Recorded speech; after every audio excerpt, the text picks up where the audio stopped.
രാവിലെ തന്നെ പ്രേമേട്ടൻ കുടുംബശ്രീ മീറ്റിങ്ങിലാണ്. അതാ അങ്ങനെ പോകാനുള്ള വണ്ടി വന്നു. വണ്ടിയിലേക്ക് നടന്നു പോയിക്കൊണ്ടിരിക്കുകയാണ് ഞങ്ങള്. അപ്പോഴാണ് തൊട്ടടുത്തത് ഒരു സിമെന്റ് ഫാക്ടറി. ഇവിടുത്തെ വലിയ സിമെന്റ് ഫാക്ടറിയാണ്. കൂട്ടംകൂട്ടിയായി ഇതാ പറവകൾ പറന്നു പോകുന്നു. നല്ല രസമുണ്ട് രാവിലെ തന്നെ ഇതും കണ്ട് പണിക്ക് പോവാൻ. അങ്ങനെ സൈറ്റെത്തി. പോണവനാണ് നരേഷ്.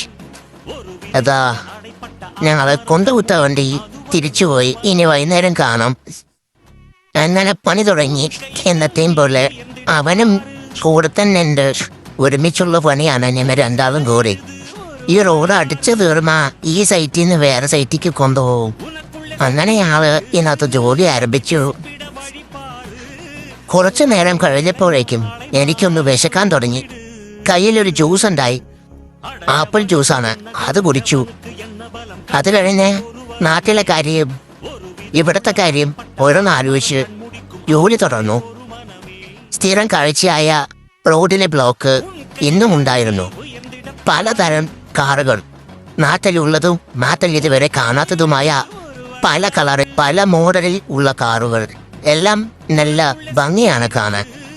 ഇന്ന് ഉച്ചയ്ക്ക് കഴിക്കാൻ നിർത്തിയപ്പോൾ വണ്ടിയിൽ പുറത്തിറങ്ങി ചുറ്റുമൊന്ന് വീക്ഷിച്ചു. ഇന്ന് ഇത്രയും ജോലി ചെയ്തിരുന്നു ഞങ്ങൾ. ഞാനും എൻ്റെ വണ്ടിയും ഇന്നാണ് കുറച്ചു നേരം റെസ്റ്റ് ഇരുന്നത്. അങ്ങനെ ചുറ്റുമൊന്ന് നിരീക്ഷിച്ചുകൊണ്ട് അതിനുശേഷം ജോലി തുടർന്നു. വൈകുന്നേരം 5:30 ജോലി നിർത്തി. നാളെ വെള്ളിയാഴ്ച ആയതുകൊണ്ട് ലീവാണ്. ഹായ് ജാളി. വെള്ളിയാഴ്ച എപ്പോഴും ഇവിടെ ലീവാ. അങ്ങനെ റൂമിലേക്ക് വണ്ടി നോക്കി വെയിറ്റിംഗ് ആണ്. ഇന്ന് എന്താണെന്നറിയില്ല. വണ്ടിക്കാരൻ വരാൻ നന്നായി വൈകി. 1/2 മണിക്കൂർ മുകളിലായി വെയിറ്റിംഗ് ആണ്. അപ്പോഴാണ് ഞാനൊരു കാര്യം ശ്രദ്ധിച്ചത്. റോഡിന്റെ സൈഡിൽ ഒരാട് മരിച്ചു കിടക്കുന്നു. പാവം. അത് മുനിസിപ്പാലിറ്റിക്കാർ എടുത്തു കൊണ്ടുപോകാൻ വേണ്ടി അവിടെ ഇട്ടതാണ്. ഇവിടെ അങ്ങനെയാണ്. ആടായാലും ഒട്ടകമായാലും എന്ത് മരിച്ചാലും അതിനെ റോഡിന്റെ സൈഡിൽ കൊണ്ടിടും. എന്നിട്ട് മുനിസിപ്പാലിറ്റിക്കാർ വന്ന് എടുത്തുകൊണ്ടു പോകും.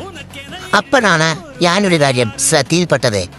അതാ എന്നെ പോലത്തെ എൻ്റെ വണ്ടിയെപ്പോലത്തെ ഒരു വണ്ടി ലോറിയിൽ കയറി പോകുന്നു.